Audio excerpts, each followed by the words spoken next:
Iisang katawan kay Kristo.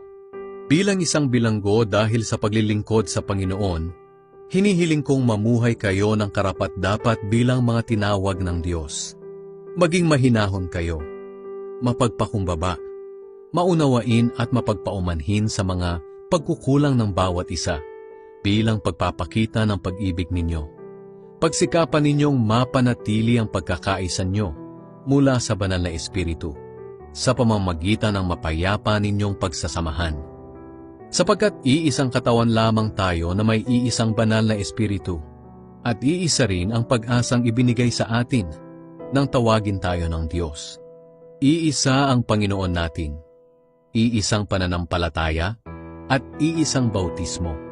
Iisa ang Diyos natin, at Siya ang Ama nating lahat. Naghahari Siya, kumikilos, at nananahan sa ating lahat.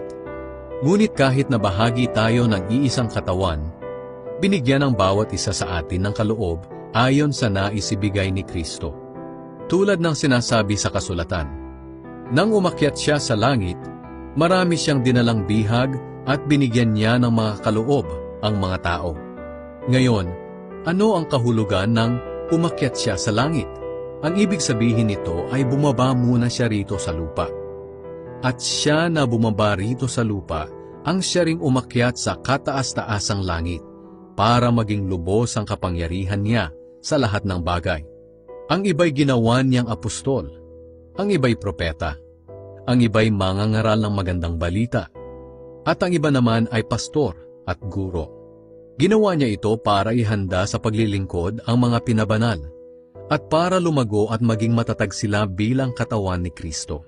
Sa ganitong paraan, maaabot nating lahat ang pagkakaisa sa pananampalataya at pagkakilala sa anak ng Diyos at ganap na lalago sa espiritual nating pamumuhay hanggang maging katulad tayo ni Kristo.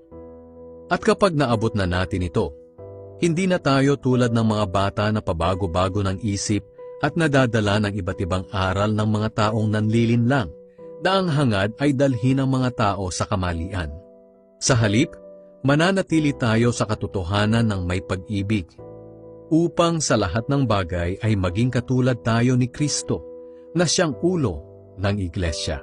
At sa pamumuno niya, ang lahat ng bahagi ng katawan na walang iba kundi ang mga mananampalataya ay pinag-uugnay-ugnay, at ang bawat isa ay nagtutulungan.